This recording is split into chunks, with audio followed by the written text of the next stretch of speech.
Et salut tout le monde, nouvelle vidéo de l'Altitude Fox Studies. Aujourd'hui, parler de la partie Harlequin du codex Eldari qui est sorti donc début mars. Alors, j'ai mis un petit moment à faire la review, mais je vais voir un peu les retours déjà qu'il y a à voir sur la partie Harlequin. Et effectivement, ce que je craignais est arrivé, parce qu'en fait, il faut rappeler de ce que je parlais avant. Je dis que franchement, ce codex c'était pas mal, parce que franchement, ils ont été au moins généreux, Game Workshop, ce que je veux dire. Ils auraient pu nous sortir 2 codex, voire plus un supplément par sur le marché, histoire de faire plein de pognon et tout. Finalement, ils ont sorti un seul codex avec 2 armées, plus le supplément, on va dire, Inari à l'intérieur. Ce qui était franchement sympa. Maintenant qu'on voit les nouvelles figurines qui sont sorties, honnêtement, ils n'ont pas dopé exprès leurs nouvelles figurines, histoire de les faire hyper puissantes pour que ça se vende. Moi, jusqu'à là, ils étaient plutôt honnêtes. Puis après, tu vois la partie Harlequin et tu réagis un peu comme ça. I was wrong. You're not greedy.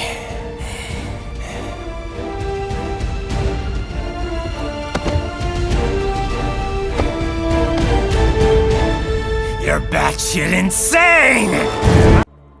Donc voilà, la partie initiale surprise passée. Parlons du coup déjà des Harlequins de manière générale. Alors, c'est une armée à base supposée être de corps à corps, mais qui actuellement est en déséquilibré, que tu vas spammer les unités de tir. Du moins, l'unité qui était pourrie avant, le Void Weaver, est devenue une des meilleures unités du jeu. Game Workshop a d'ailleurs parlé de faire des nerfs prochainement, donc on va voir ce que ça va donner. J'attends beaucoup de choses là-dessus, parce que actuellement, c'est quand même un codex, entre guillemets, qui a 8 unités seulement, dont 4 personnages, qui arrivent à être top tier des armées. Genre, ils ont plus de 70% de win. Il y a un gros souci avec cette armée. Donc on va commencer par faire une petite review générale des règles, stratagèmes, pouvoir psychique, ce genre de choses. Puis après on parlera unité par unité, en disant ce que je trouve bien chez elle, ou ce qui est au contraire trop puissant, ou qui a vraiment dopé. Donc, je pense aux troupes Harlequins qui sont puissantes, mais pas si tant que ça, ce qui fait que justement elles sont complètement snobées par rapport aux autres choix. Donc voilà, donc on va commencer déjà par les règles générales.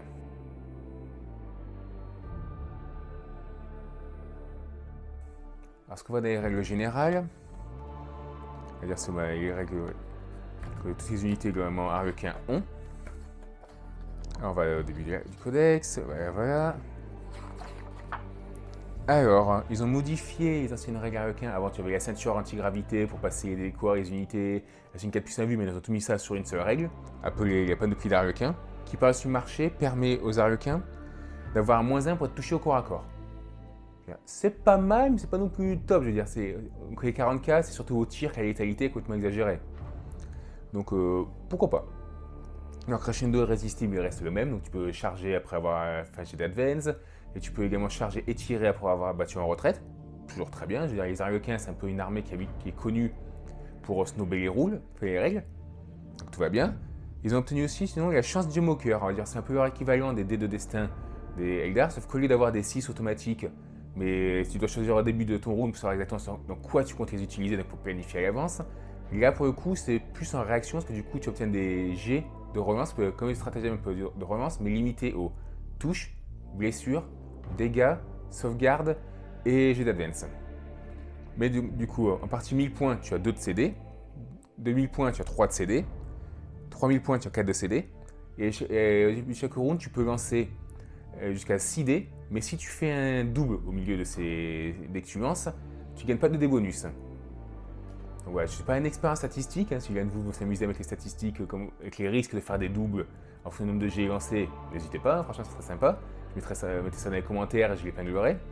Mais en gros, franchement, il faut éviter en général de dépasser les 2-3 dés, je pense.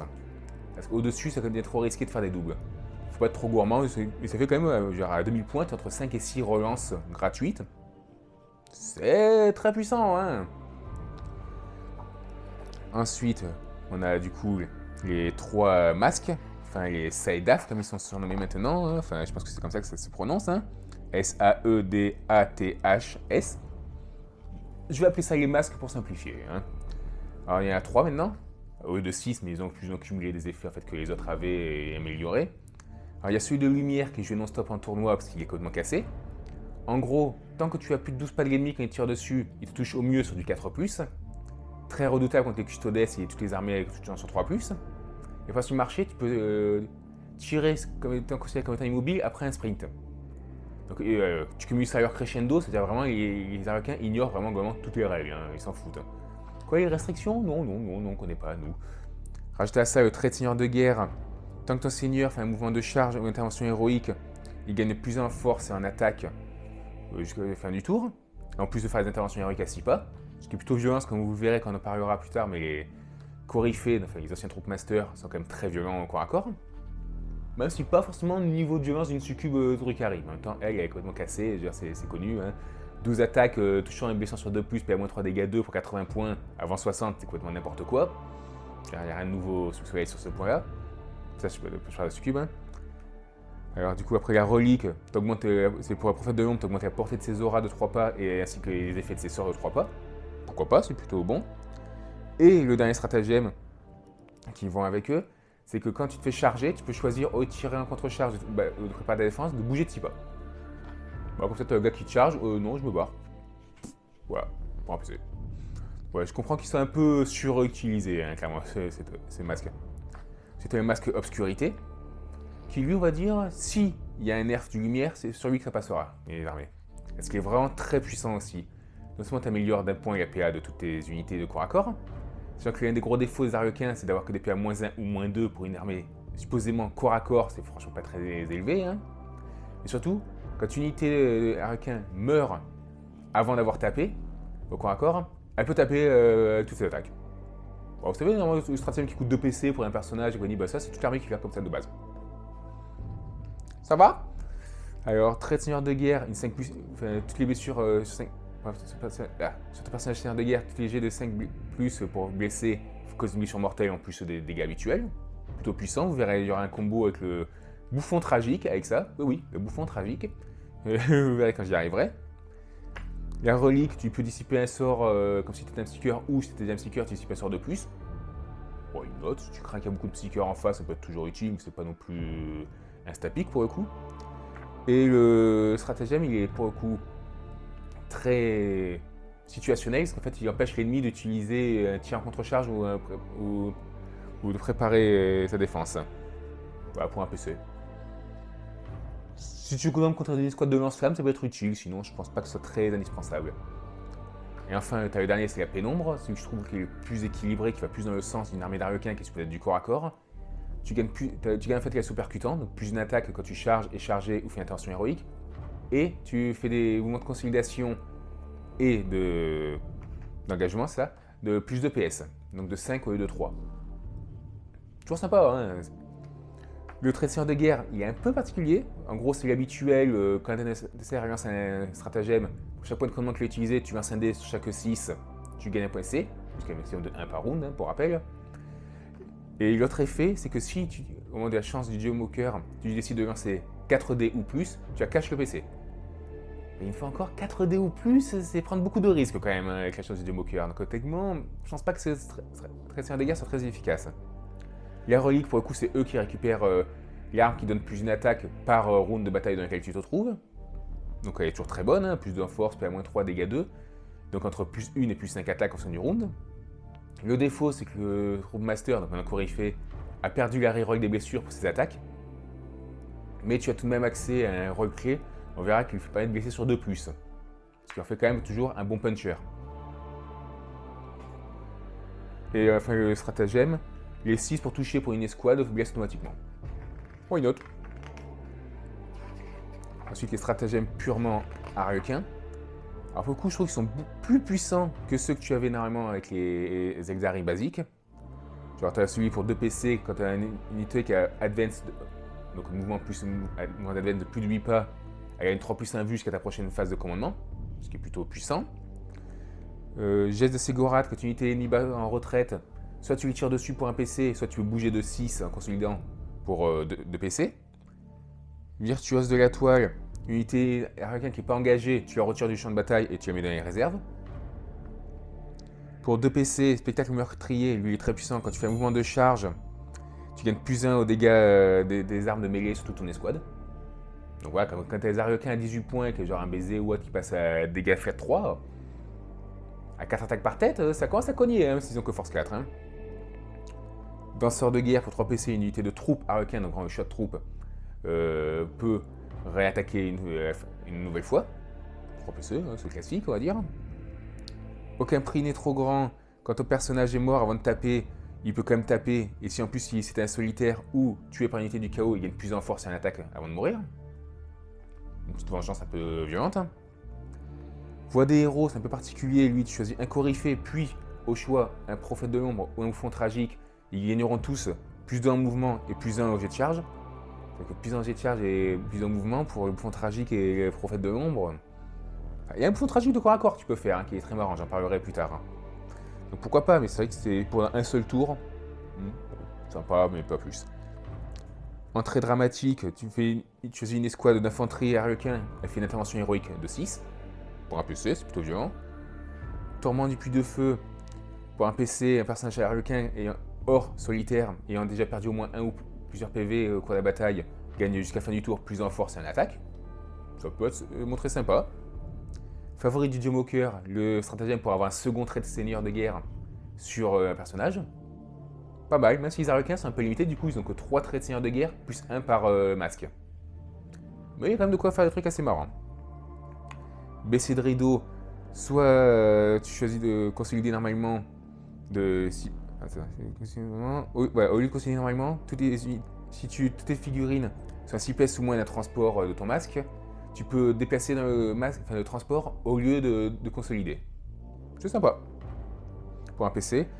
Rire du dieu moqueur, avec un bouffon tragique contre une unité qui a 12 pas ou moins de lui. L'adversaire ne peut pas utiliser la règle de courage instantané, ni de règle permettant de relancer le test de morale. Et si le test de morale est raté et que l'unité faisait une action, elle échoue. Situationnel quand même, mais ça peut être sympa. Grande disruptrice. Tu choisis une escouade d'Harlequins, il y a une grade disruptrice. Tu tires sur un véhicule qui est à 6 pas, si tu touches, des troubles sur mortels. Pas excellent, on va dire. Hein. Certains véhicules et monstres, éventuellement, ça peut être sympa, mais là... baiser de la mort, alors ça c'est un stratagème que tu peux utiliser sur une escouade du moment qu'il y a au moins un gars dans l'escouade qui a baisé les Harlequins. Dans ce cas, toutes les attaques qu'ils feront dans cette escouade, tous les 6 pour blesser, feront une blessure mortelle. Jusqu'à un maximum de 6 blessures mortelles par cible. Oui, c'est bien marqué, une unité peut subir un maximum de 6 blessures mortelles par phase à cause de stratagème. Donc mettons, si vous êtes très mouleux et que vous voulez affronter par exemple 2 escouades, potentiellement vous pouvez arriver à 12 blessures mortelles. 6 sur l'une, 6 sur l'autre. C'est pas marqué que l'escouade peut infliger un maximum de 6 blessures mortelles, c'est qu'une unité peut en subir maximum 6. C'est pas la même chose. Bon, pourtant après, pour faire plus de 6 blessures mortelles comme avec ce stratagème, il faut quand même y aller. Hein. Ensuite, la caresse de l'oubli, donc avec les caresses d'Harlequin. Pour 2 PC, ton escouade ignore les invus. Alors ça paraît très puissant comme ça, mais une fois encore, ils ont que PA-1 ou PA-2. Sauf si tu joues le masque de l'obscurité qui ajoute de la PA. Donc en général, ça ne sera pas très souvent utile. Mais après, c'est sûr, contre des démons, d'autres Harlequins, des Sérastes, des trucs comme ça qui ont vraiment une service de base pourrie et qui comptent sur une invue, c'est vrai que ça fera un carnage. Alors, je veux dire, il y a en fait 2 types de caresses dans ce monde. La caresse normale.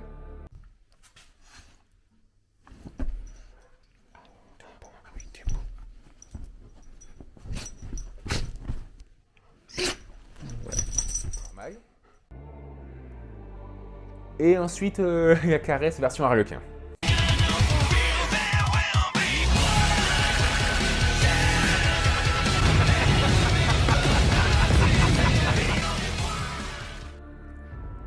Et enfin, on arrive au dernier stratagème, l'étreinte fatale. Alors lui, il est très particulier. Parce qu'en fait, ça marche un peu, on va dire, comme le marteau de fureur des Space Marines, vous savez, ceux qui marchent avec les réacteurs dorsaux quand vous chargez une unité. Sauf que les règles sont différentes. C'est pas marqué que tu cibles des dégâts par rapport aux figurines à portée d'engagement, mais vraiment aux unités à portée d'engagement. Je vous ferai un petit exemple pour vous montrer un peu la différence, mais en gros, vous pouvez sniper un personnage même si vous n'avez qu'un gars de votre escouade à portée d'engagement. Je vous ferai une petite vidéo, vous allez voir. Ce sera plus simple avec des figurines pour montrer vraiment comment ça marche. Alors voilà, imaginons la situation. Là, vous avez une unité, vous êtes sur le point de charger avec vos petits marines d'assaut. Oui, ils sont mal peints, tout ça. Je veux dire, je les ai peints il y a beaucoup d'années. Hein. Je prends un petit marine, on s'en fout. Hop, hop, hop, hop. Donc vous avez votre unité qui va charger. Mettons, allez hop, chop, chop.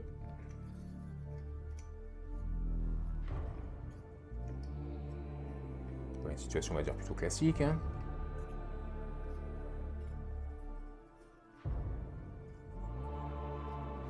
Hop, voilà, comme ça. Donc là, comme on voit, les seuls qui seraient à portée d'utiliser leur marteau de fureur sur Trajan, qui est actuellement ici, ce seraient ces deux-là. Ce sont les seuls qui sont à portée d'engagement. Ou lui aussi. Parce qu'il a 0,5 pas de ça, donc oui, lui aussi, normalement, il devrait pouvoir taper. Donc il y en aurait 3 qui pourraient potentiellement tenter d'infliger une blessure mortelle sur Trajan avec le marteau de fureur. Ça, c'est la version quand tu joues avec les marteaux de fureur des Space Marines. Et le reste devrait aller, du coup, dans les Terminators. Hop. On a ça. Maintenant, les Arlequins, dans une situation tout à fait similaire. Hein.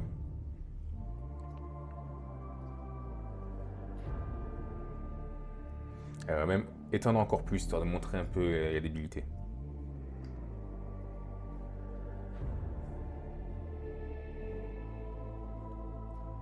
On va mettre ici, après tout, on a droit à 2 pas. Hein.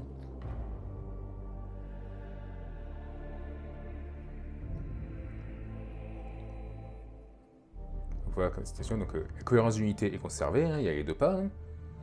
Il n'y a qu'un seul qui est à portée d'engagement de Trajan dans les squads. Mais pourtant, si je veux, là, grâce à la règle, la stratagème de l'étreinte d'Arlequin, je peux faire en sorte que ces 10 Arlequins tentent d'infliger une blessure mortelle à Trajan. Parce qu'il suffit que je cible une unité qui est à portée d'engagement de mon escouade, et je peux balancer les dés un par Arlequin. C'est pas précisé que l'Arlequin en lui-même doit être à portée d'engagement. Voilà. C'est un peu la différence entre les deux, ce qui effectivement quand même donne un avantage assez impressionnant sur ce stratagème par rapport à celui qu'on a pu voir justement jusqu'à présent chez les Space Marines. Ensuite, nous avons les rôles clés, mais j'y reviendrai quand je parlerai vraiment des unités à proprement parler. On a les reliques. Alors, ils sont mieux lotis que les Eldar basiques. Enfin, mieux lotis. Il y en a certaines qui sont un peu drôles, genre pas l'épée fabuleuse. Tu te dis, c'est un truc de fou ça. Voilà, c'est force plus 2, PA-3, dégâts 2. Et attention, ça touche automatiquement.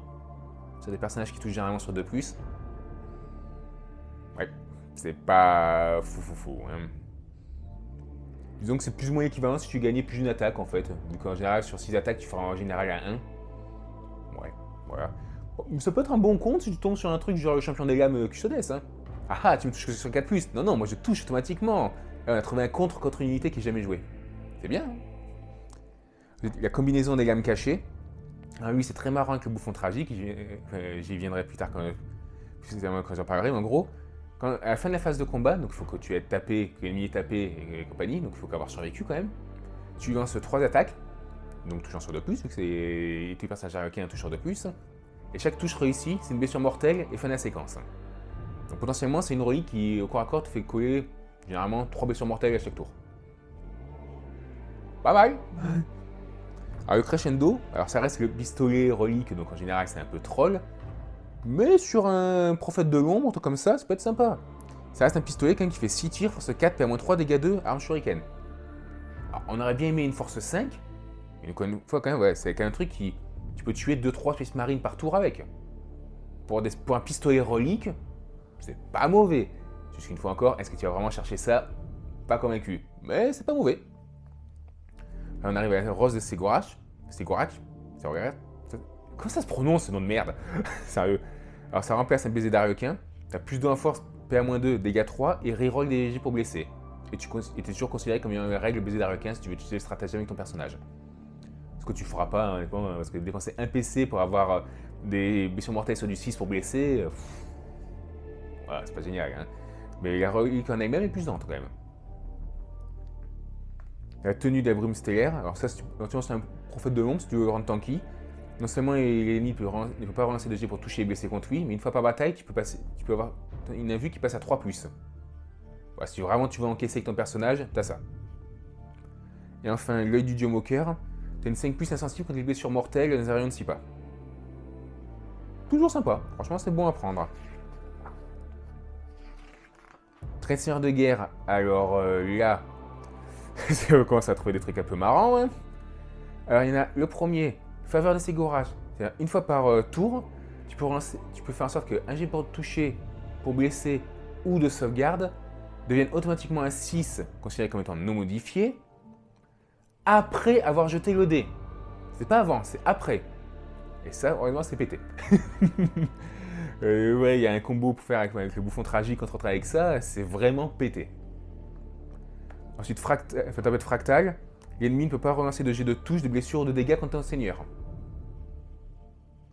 Voilà, si tu veux un seigneur qui est vraiment chiant à tomber et compagnie, pour rappel, vous avez déjà de base un -1 pour être touché au corps à corps. Surtout si tu fais ça par exemple sur un prophète de 2 ombres. Pour rappel, lui, il a un -1 pour être touché, comme tous les arcains, mais il fait aussi un -1 pour être blessé. Ça commence à devenir tanky, hein. Et enfin, le dernier. Alors, au début, ça commence tranquille. Quand tu sprints, enfin j'ai d'avance, au lieu de lancer un D6, tu lances D3 plus 3.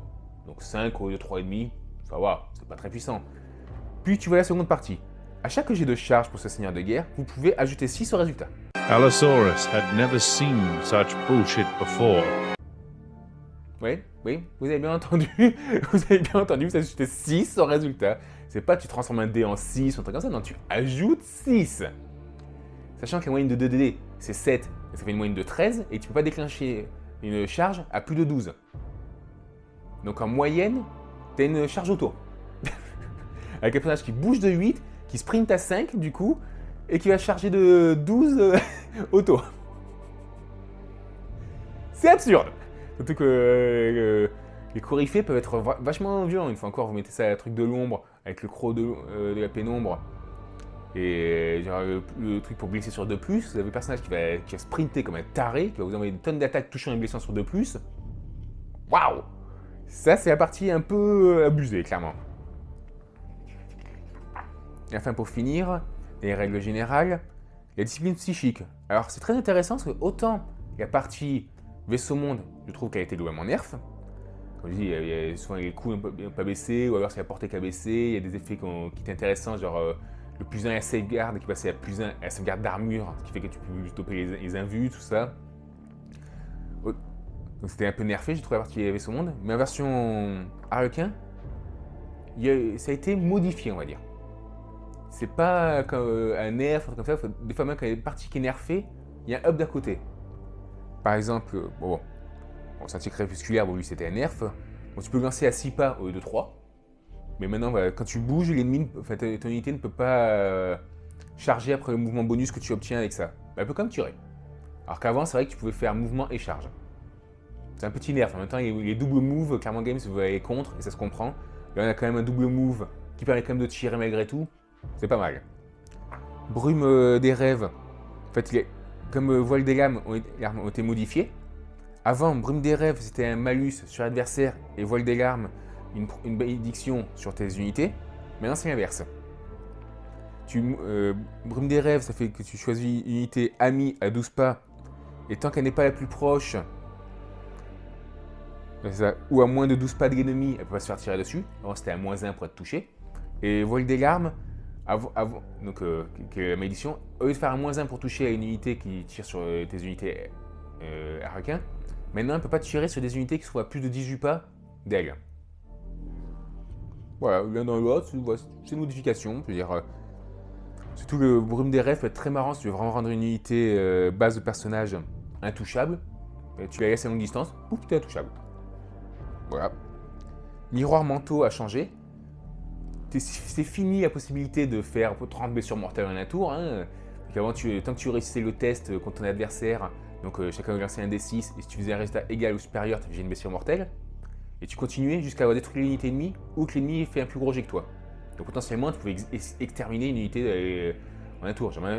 Typiquement, tu pouvais même tomber un chevalier impérial en un tour. Mais voilà, mais si t'avais pas de cul, techniquement, tu faisais 0 blessure. Pour un sort qui se lance à 7, c'est vrai que c'était un peu con. Maintenant, c'est limité à 6 blessures mortelles, mais quand tu fais le sort, tu affiches cash des 3 blessures mortelles, qui sont incluses du coup dans les 6 max. Hein. Et voilà, d'ailleurs que tu as l'effet minimum qui est quand même bien dopé, puis qu'au moins, qu'avant il fallait quand même réussir du coup pour commencer à ça en moyenne 2 victoires. Maintenant, c'est limité, mais c'est plus fiable. Modification intéressante. Éclat de lumière a également été modifié. Avant, c'était des 3 blessures mortelles contre toute cible et moins 1 au commandement jusqu'à la fin du tour. Maintenant, c'est moins 2 au commandement, une seule blessure mortelle, sauf si tu cibles un véhicule ou un monstre ou une unité qui compte 6 figurines ou plus. Donc c'est un peu plus chiant que sur blessure mortelle, mais c'est mieux que sur morale. On y viendra quand je parlerai du prophète de l'ombre.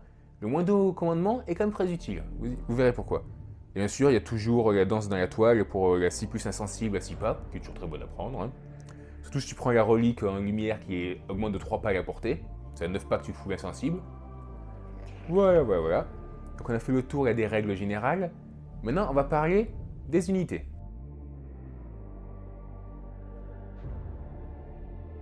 Alors, on va commencer évidemment par le Coryphée, enfin l'ancienne troupe master. Alors, comparé à avant, il a gagné plus d'une attaque, il est passé de 5 à 6 attaques.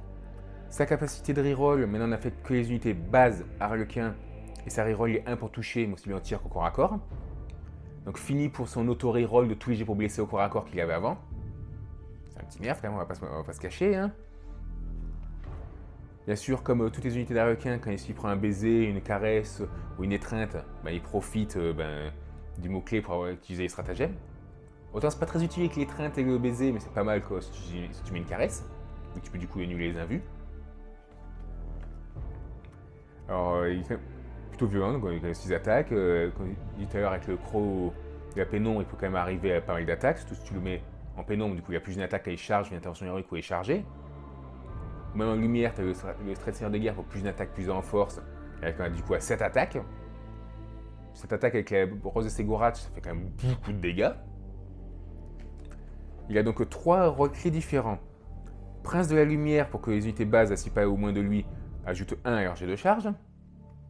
Une fois qu'on en parlera, quand on viendra aux troupes, mais elles n'ont pas le mot-clé base, ce qui est un peu chiant, donc j'espère que Games modifiera ça. Reine des éclats, pour que sur un jet de blessure modifié de 5 ou plus, tu ignores les invus.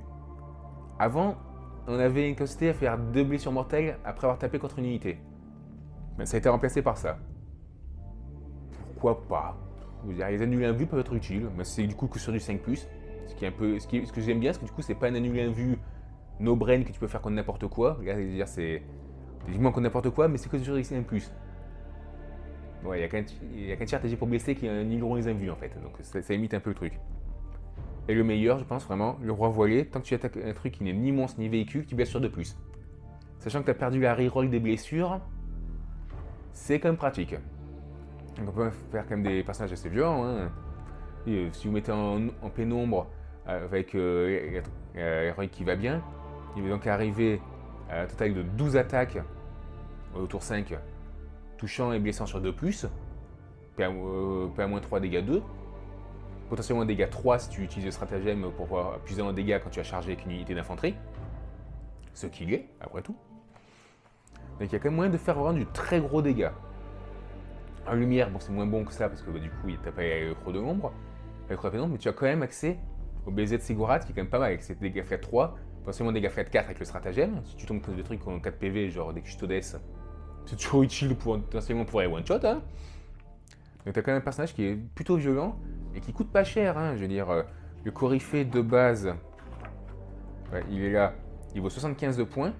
Si mettons, vous mettez un baiser d'Harlequin pour jouer la Rose Ségorach, c'est 10 points. Après, mettons un pistolet fusion, ça fera plaisir, c'est 5 points. Donc vous arrivez à 90 points le personnage. Si vous jouez la version avec l'épée énergétique pour jouer le croc de la pénombre ou la gamme fabuleuse, c'est que 5 points la gamme, enfin l'épée énergétique. Là, ça va être donc entre 85 et 90 points le personnage, qui va quand même douiller sévère. Alors il n'est pas au niveau de bilitude d'une succube Seras, une fois encore, mais eux ils sont n'importe quoi. Mais ça reste quand même très puissant, surtout quand on voit une fois encore que potentiellement tu peux avoir un +6 pour ta charge. Voilà. Donc il est quand même très mobile et icône sévère. Ensuite le prophète de l'ombre pour 100 points, ou 105 si vous mettez le pistolet neurodestructeur, qui a beaucoup changé. puisque maintenant, il fait un tir force 6, PA-3, dégâts 1, et si il tire contre quelque chose qui n'est pas un véhicule, dès qu'il touche, il fait une blessure mortelle et fin de la séquence. C'est quand même mieux qu'avant. J'ai oublié de préciser le pistolet fusion sur le Coryphée. Maintenant, c'est force 8, PA-4, dégâts D6 plus 2 non-stop.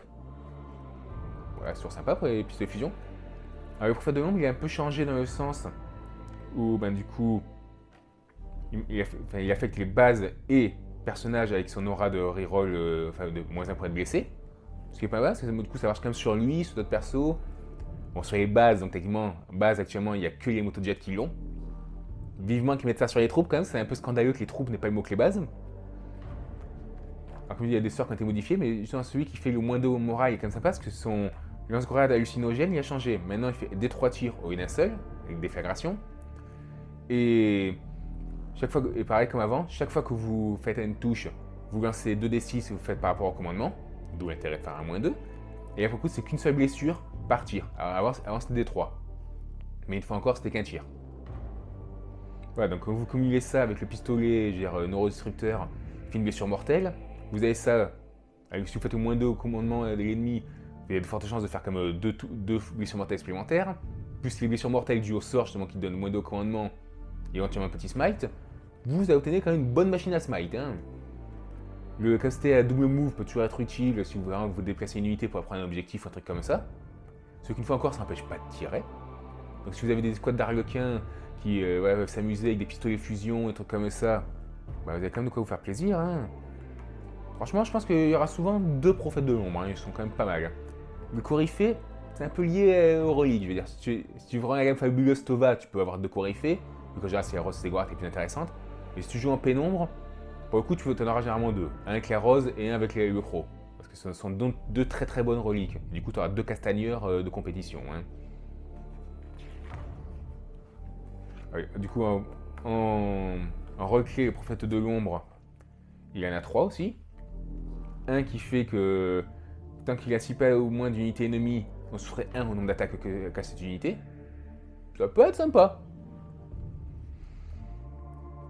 La ragne de noirceur, tu fais qu'une unité à 12 pas tu fais une unité ennemie à 12 pas, jusqu'à la première phase de commandement, les unités ennemies ne peuvent pas profiter des bénéfices d'aura de cette unité.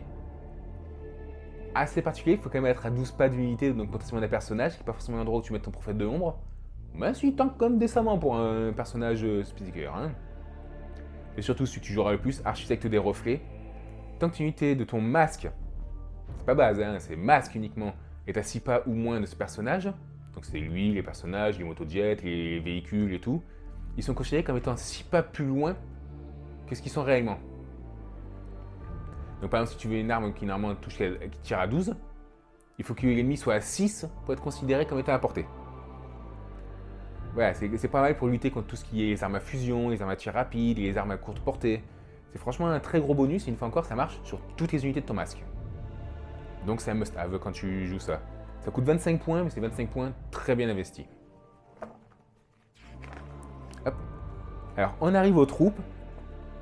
Alors, grosse modification pour ces unités, parce que du coup, non seulement elles n'ont pas les mots-clés bases, pour d'obscures raisons, et elles ne peuvent plus du coup non seulement profiter des rerolls de manière générale, ni même du -1 pour être blessé pour l'instant. Vivement que Games modifie ça, parce que j'ai vérifié la version anglaise, ils n'ont pas non plus le mot-clé corps dedans, donc je pense que c'est vraiment une erreur dans le travail de l'édition du codex.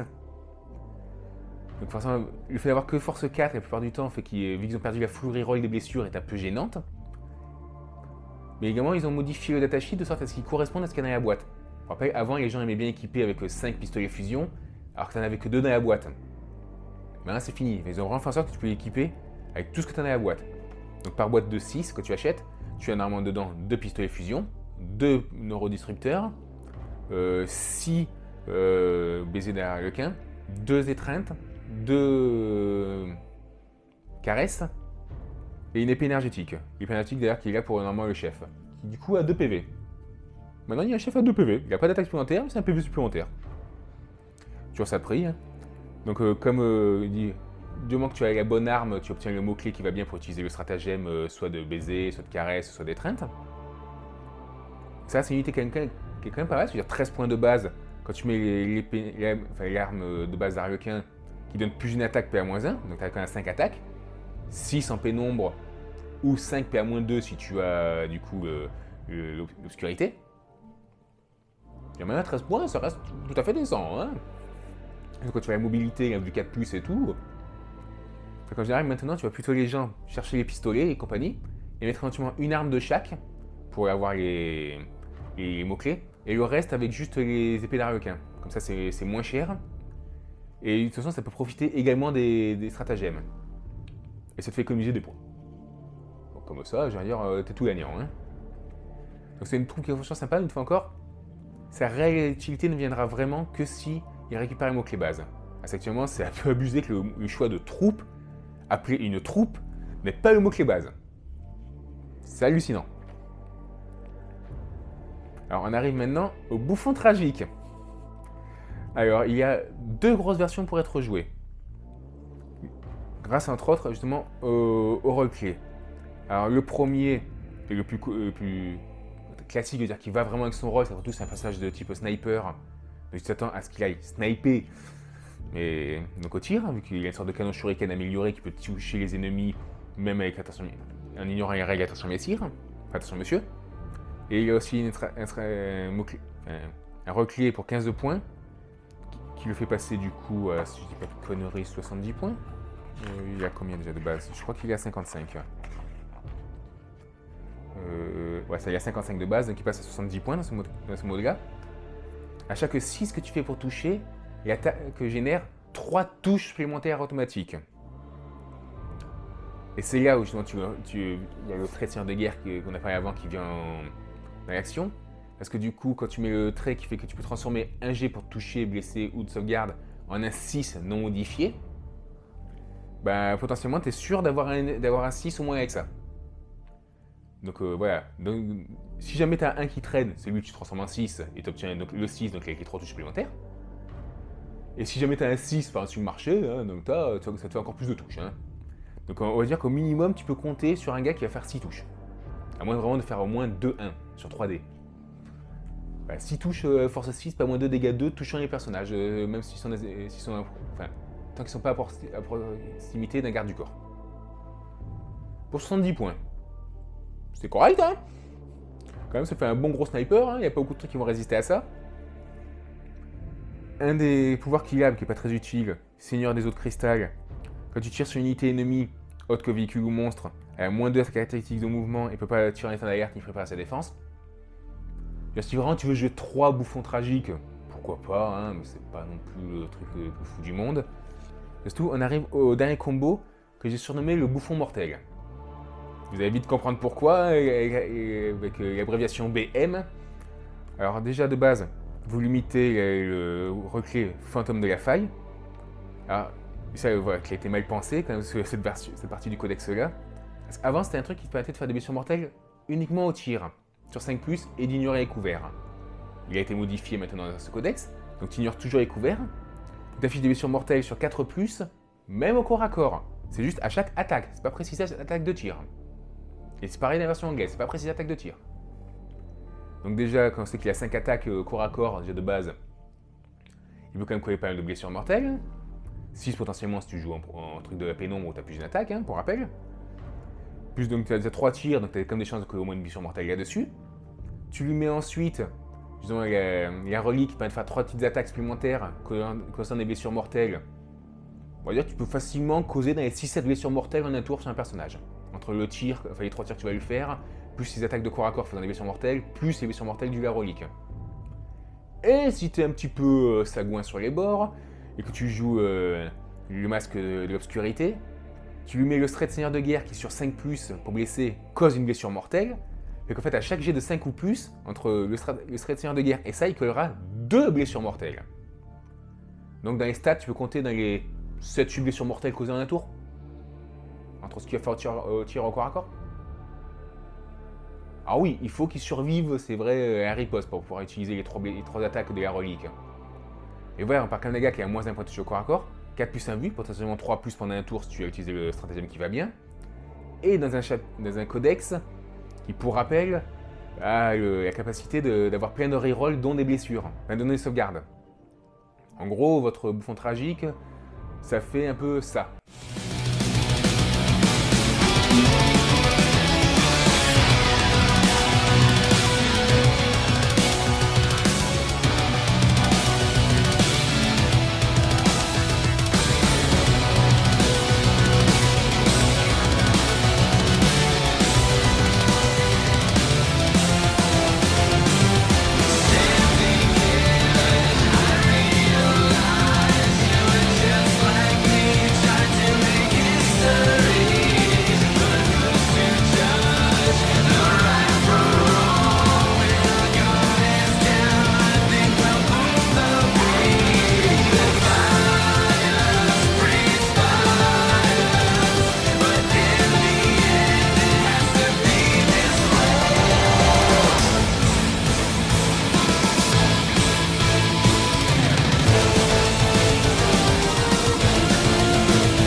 Donc oui, en gros, il meurt pas, et en plus, il va coller plein de blessures mortelles. En gros, le type, il peut sniper des personnages au tir ou au corps à corps. Et pour rappel, que ce soit au tir ou au corps à corps, à chaque fois qu'il tue quelque chose, bah, ça compte pour 2 victimes. Donc si tu fais ça dans une escouade, tu es quasiment certain que l'adversaire va se bouffer un test d'attrition. Alors c'est pas ouf le test d'attrition, c'est vrai, mais ça peut toujours faire des victimes supplémentaires. Hein. C'est sur ça de prix. Ensuite, on a le solitaire. Alors, à la fois up et nerf. Parce que maintenant, il peut plus avoir de reliques ni de trait de seigneur de guerre. D'ailleurs, il est même pas lié au masque. Donc il n'y a pas de bonus de masque ni rien. Donc fini la rose de Ségorach sur lui, ce qui est un peu triste. Mais de base, son arme de corps à corps est améliorée. C'est plus de 1 force, PA-3, dégâts 2. Donc il a quand même 8 attaques, 10 s'il fait son blitz. De force 6, PA-3, dégâts 2, touchant sur 2+. Voilà, et il compte comme étant à la fois avec la règle des baisers d'Arlequin et des caresses d'Arlequin. Lui permettant donc potentiellement d'ignorer les invus. Histoire de sniper un personnage, un corps à corps, sachant qu'il bouge comme vite, un 12, surtout si tu fais un blitz, c'est 12 plus 2d6, puis après la charge. Il y a quand même de quoi faire, hein. Ouais, il y a une 3+1 vue, il a conservé la 3+1 vue, bien sûr, hein. Toujours le -1 pour être touché au corps à corps, parce que Arlequin, hein. En rôle clé, du coup, il y en a un qui est pas mal du tout, Prince de péché. Non seulement il a -1 pour être touché, donc aussi bien au tir qu'au corps à corps, mais tu peux pas relancer de jet de touche contre lui. Donc le gars, il a quand même il a -1 pour être touché, pas de reroll, 3+1 vue, dans une armée qui a les chances du Geomoker pour relancer les invus. Ouais, il veut pas mourir. Clairement, il veut pas mourir.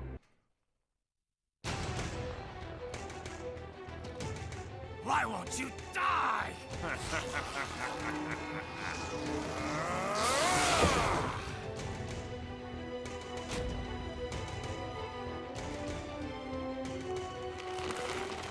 Nanomachine, son. They harden in response to physical trauma.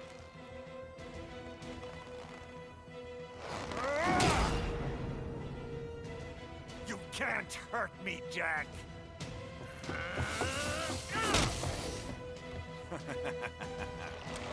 What did I just say?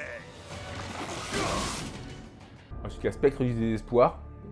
Donc, Spectre du désespoir, tu le fous en renfort en fait, pour qu'il arrive à plus de 9 pas d'unité ennemie. Et quand tu charges, tu lances un D6 supplémentaire en défaussant un DD. Ça aura un peu plus stable, mais bon. Avec la mobilité qu'il a déjà de base, il peut être sur le terrain en aimant tour 1. Après, il y a Ténèbres assoiffées. Quand il fait un jet d'advance, il advance automatiquement de 6. Et quand il consolide ou engage, il fait 3 pas supplémentaires. Sympa, tu auras plutôt cherché le prince du péché. De toute façon, tu peux en avoir qu'un de solitaire, hein, donc en général, tu prendras celui-là qui est le meilleur. Histoire de le rendre vraiment chiant à tomber, tout en continuant à faire du gros dégâts. Après, il y a un poil plus cher quand même, le Coryphée est plus accessible. Parce que le Coryphée, il a davantage besoin des reliques, parce que lui, du coup, il est quand même à 110 points. Ensuite, on arrive au Tisseur Céleste, donc les motojets. Même coup qu'avant, donc 45 de base, plus 5 points pour le glaive, et plus 5 points pour le canon destructeur. Par contre, leur profil a quand même changé. Non seulement ils ont obtenu une 4ème attaque, d'ailleurs j'avais oublié de dire ça, mais le bouffon tragique est passé à 5 attaques au lieu de 4, et le prophète de l'ombre est passé à 4 attaques au lieu de 3 aussi. Ils ont un peu arrondisé les stats comme ça. Leur Voug est passé à force plus 2, force plus 1. Donc ils ont 4 attaques force 5 maintenant, au lieu de 3 attaques force 4. C'est quand même une amélioration, hein, vu que c'est sur PA-2, dégâts 2. Hein. Ils ont le -1 pour toucher maintenant uniquement au corps à corps, et non plus au tir comme c'était avant. Attendez, je vérifie dans le codex Arlequin, mais il me semblait que c'était que au tir avant. C'était pas non-stop non plus. Oh. C'est stratagème et tout. Void Weaver, Star Weaver, Sky Weaver, voilà. Avant c'était un -1 au tir, maintenant c'est un -1 au corps à corps qu'ils ont prêt de toucher. Une fois encore, je pense que c'est moins bon un -1 au corps à corps qu'un -1 au tir. Donc on va dire qu'ils ont un peu perdu un tankiness sur ce point-là. Mais ils ont gagné ailleurs parce que du coup l'ennemi ne peut pas relancer de jet de touche contre eux. Ils sprintent toujours à 6. Donc vu que tu peux sprinter et charger avec les Arlequins, c'est génial. Si en plus tu joues le truc de lumière, ils sprintent et peuvent tirer et charger, tant qu'à faire. Ils profitent du fait que le canon shuriken a été amélioré. S'ils conservent l'Ebola, maintenant c'est une arme d'assaut, portée 12 pas, assaut des 3, force 7, PA-3, dégâts 2. Alors qu'avant, pour rappel, c'était une grenade, donc en général, si tu les prenais, t'en gardais qu'une seule. Maintenant, tu peux faire sur toutes les squads, faire plein de dégâts 2 au tir. Pourquoi pas, hein, après tout, ils peuvent se désengager et tirer sans problème. Hein, donc, Et surtout, grosse modification, le canon disrupteur des tisseurs célestes. Maintenant, c'est lourd de D3 plus 1. Bon, c'est force 3, PA-3, dégâts D3. Déflagration. Si ça tire sur un véhicule, tous les jets pour blesser de 4 ou plus sont considérés comme des réussites. C'est quand même pas mal. Et surtout, tous les 6 pour blesser, c'est des 3 blessures mortelles bonus. Donc ouais, quand tu tires quand même sur un véhicule, ça tombe pas mal. Hein. Alors c'est un peu limité contre le reste, parce que ça a que force 3. C'est un peu le défaut, hein, mais bon. Si tu veux en choper du véhicule à distance, c'est quand même pas dégueu. Hein. Avec une unité donc, qui est quand même très rapide. Pas super tanky pour le coup. Encore, c'est entre 45 et 55 points pour 3 PV en du 4, ça veut dire 4 plus 1 vue. Bon, sans reroll pour les toucher et moins 1 pour toucher au corps à corps, mais c'est pas non plus ce qu'il y a plus tanky pour le coup. Mais ça peut cogner, une fois encore, c'est quand même hyper rapide. Tu remets la vogue, ça va comme tataner sévère au corps à corps. Ils ont le mot-clé base, donc ils profitent du moins 1 pour être touché, enfin, moins 1 pour être blessé, du prophète de l'ombre et du reroll des 1 pour blesser, aussi bien tir qu'au corps à corps s'il y a un coryphée à proximité. Donc franchement, ça reste une bonne unité. Ça fait partie des unités qu'on voit quand même un peu en tournoi, quand les gens essayent de ne pas être trop gros billes et de ne pas sortir, justement ce qu'on va parler maintenant, du tisseur du néant, anciennement Void Weaver. Comment dire, c'est passé de l'unité la plus pourrie du jeu à la meilleure unité du jeu. Voilà. Voilà, c'est-à-dire c'est niveau Motodiet Custodes. Le truc, ça vaut 90 points, ça a 6 PV en du 5, ça garde 4+, on dit « Oh, ça va !» Et c'est une 4+, 1 vue, moins 1 pour être touché, pas de reroll pour être touché. Ouais, quand même. Ça a 2 canons shuriken, plus au choix un canon disrupteur de tisseur de néant, donc une version améliorée de celui qu'on a vu sur les Motojet. Lui, c'est lourd, 2D3, force 4, PA-3, dégâts 3, déflagration, blessure sur 4+, les véhicules, et des 3 blessures mortelles sur un 6. Donc c'est quand même une version un peu améliorée. Hein. Mais en général, tu joueras l'autre canon. C'est une petite version du canon prismatique qu'on voit sur le prisme de feu. Là, c'est lourd de 2, force 12, PA-4, dégâts 2 D3. Ou 3 tirs, force 5, PA-3, dégâts 1, déflagration. À 36 pas à chaque fois. Donc ouais, pour 90 points sur l'unité. Et surtout, et c'est là que c'est flippant, tu peux les jouer de 1 à 3 par escouade. Avant, c'était limité à 1 par escouade. Hein. C'est que généralement, dans à peu près toutes les listes tu peux optimiser, tu vas en voir 9. Ouais. Le truc que tu voyais pas, maintenant, 9. Donc en fait, ouais, on va dire que Game Workshop, s'ils voulaient vendre leur stock, ils ont réussi leur coup, hein, parce que ce véhicule est insane. Alors là, il faudrait 2 modifications. Augmentation du coût en points, parce qu'à 90 points, il est trop bon. Le mettre potentiellement à 100, 110, ça serait mieux. Mais surtout, remettre à un seul par escouade. Pour empêcher qu'il y ait du coup à nouveau 9 qui soient joués comme ça. Ou 6 quand tu joues une petite patrouille pour assister des vaisseaux monde. Personnellement, cette unité, d'un état, que ce soit à cause de leur coût en points et d'être joué un trop grand nombre, c'est trop puissant. Donc, imaginez un peu, je veux dire, c'est quand même très tanky. Imaginez une squad de 3 comme ça, pour 270 points, ça reste 18 PV en du 5, moins 1 pour être touché, 4 plus 1 vue, pas de reroll pour être touché. C'est quand même pas dégueu. Hein. Et donc imaginez un peu si vous jouez l'objectif qui te dit choisissez vos 3 unités les plus chères, et si elles ont survécu, tu gagnes chaque fois 5 points par unité qui a survécu. Donc t'as quasiment 15 free points de win. Je veux dire, tu peux pas y tomber, hein. 9 trucs comme ça, tu y tombes pas. Donc ouais, le fait d'être jouable par escouade, c'est beaucoup trop puissant, et leur coût est peut-être un peu trop bas. Je dis un peu peut-être parce qu'une fois encore, si tu peux jouer après que 1 par 1, bon, ça resterait puissant, mais je veux dire, si on compare à un ravageur à 130 points, ça serait peut-être un poil trop puissant, mais pas si tant que ça. Parce qu'après, d'absolu, je veux dire, c'est lié au craquage. T'as qu'une 4 plus 1 vue, t'as que 6 PV, tu loupes ton 1 vue, il y a de très fortes chances que tu sautes. Hein. Il y a beaucoup d'armes qui font 5-6 dégâts maintenant, donc voilà, ça peut vite tomber si tu craques au save.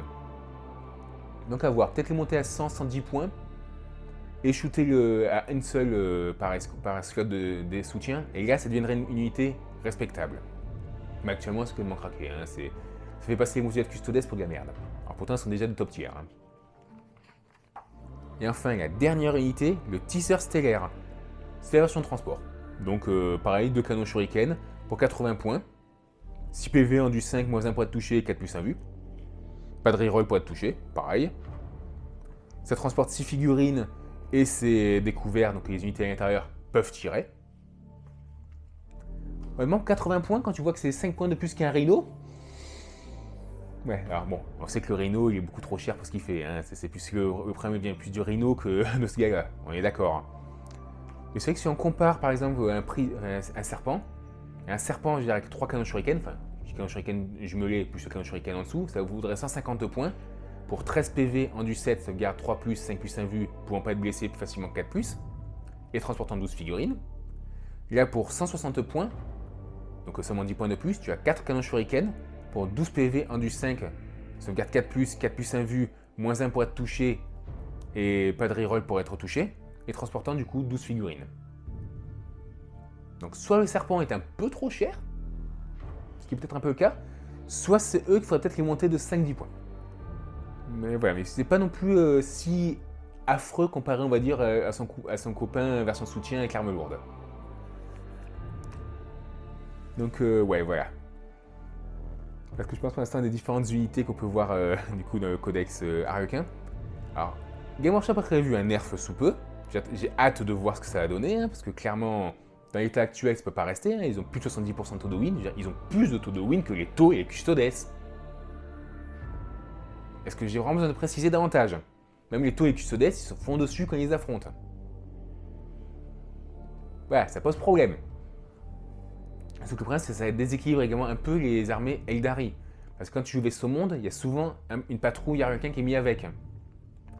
Donc le taux de win des Eldari est faussé. Parce qu'on ne peut pas savoir vraiment la vraie puissance des Eldari tant qu'il y aura les Harlequins qui sont avec et qui les dopent trop. Parce que je pense que la version Eldari est plutôt équilibrée. Sur tout ce qui est Vaisseau Monde et tout. Peut-être quelques trucs comme je dis que les Banshees sont peut-être un peu trop puissantes, des trucs comme ça. Mais sinon, ça va. C'est vraiment les Harlequins qui posent problème actuellement dans ce codex. Et j'espère vraiment du coup que Game Workshop fera en sorte de les équilibrer davantage. Pour que ça, non seulement rééquilibre aussi les Eldari qui sont un peu trop puissants à cause des Harlequins, ou que les armées Harlequins justement qui cassent tout. Donc voilà, j'espère qu'on aura une bonne surprise pour le prochain codex. Oh non!